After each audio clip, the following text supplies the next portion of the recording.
Olá, meu nome é Isabela, sou estudante de Química e atualmente estou no terceiro ano. Meu trabalho foi intitulado Perfil de trigonelina, cafeína e ácidos clorogênicos de coffea-canephora da Amazônia. Bom, então, a importância da cafeína, da trigonelina e dos ácidos clorogênicos está no grande impacto que eles têm nas características sensoriais da bebida e na nossa saúde. A Embrapa Café de Rondônia foi parceira no nosso estudo quem forneceu os materiais, que são cafés híbridos intervarietais de Conilon e Robusta, que são variedades da espécie Coffea canephora. Essa hibridação ocorre de forma natural no campo e foi selecionado os híbridos que tiveram melhores características. Lembrando que Rondônia é o segundo maior produtor da espécie Coffea canephora no Brasil e é o único que produz as variedades Conilon e Robusta. Como informações sobre a composição do Coffea canephora são escassas e sobre híbridos intervarietais naturais não há estudos, então o objetivo do nosso trabalho foi caracterizar cafés Coffea canephora cultivados na região amazônica, híbridos intervarietais de Conilon e Robusta, com diversidade genética e de ambiente de cultivo com relação ao perfil de trigonelina, cafeína e ácidos clorogênicos. Então, foi selecionados os clones 05 e 66, que foram cultivados em 6 diferentes ambientes de cultivo e foram colhidos em estágio de cereja, secados ao sol de forma natural e submetidos a uma torra média e a uma granulometria fina. A umidade foi determinada em infravermelho para cálculo em base seca. Bom, então foi feito um extrato, seguido de banho-maria, filtração, uma diluição e uma outra filtração. E foi feita injeção em duplicata num cromatógrafo. Os resultados foram submetidos à análise de variância e teste de Tucker utilizando o programa CISVAR. Como tratamentos, nós tivemos o local e o genótipo em um esquema de parcelas subdivididas. Nossos resultados foram os seguintes.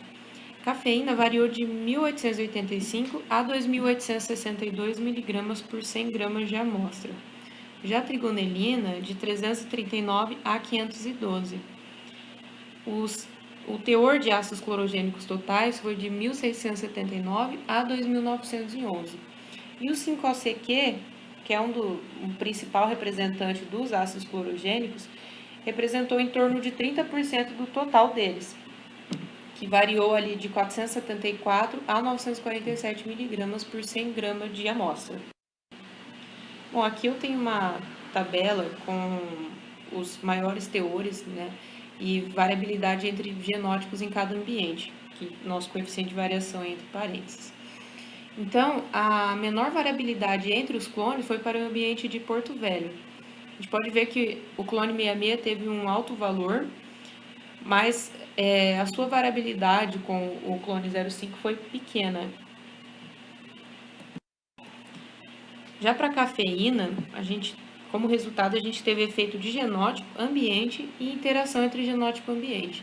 E o maior teor foi para o clone 66 em Nova Brasilândia do Oeste. Trigonelina, nós tivemos efeito genótipo e ambiente, mas não ocorreu essa interação. O que significa essa interação? Significa que os teores em cada genótipo sofreram influência do local de cultivo, mas essa influência foi diferenciada para cada genótipo, isso não ocorreu para a trigonelina. Mas ocorreu para a cafeína e também para os ácidos clorogênicos, né? Então, os ácidos clorogênicos teve efeito de genótipo, ambiente e também interação. E os maiores teores foi para o clone 05, em São Miguel, e o clone 66 em Alto Paraíba. Para concluir, os cafés Coffea canephora híbridos intervarietais naturais de Conilon e Robusta cultivados na região amazônica, especialmente em Rondônia, apresentaram um bom perfil de compostos bioativos. E os teores de cafeína e ácidos clorogênicos em cada genótipo sofreram influência do ambiente de cultivo, mas esse efeito foi diferenciado entre os genótipos. Meus agradecimentos à Embrapa pelo fornecimento do material, a Embrapa de Rondônia, o IAPAR e ao CNPq pelas bolsas. Muito obrigada.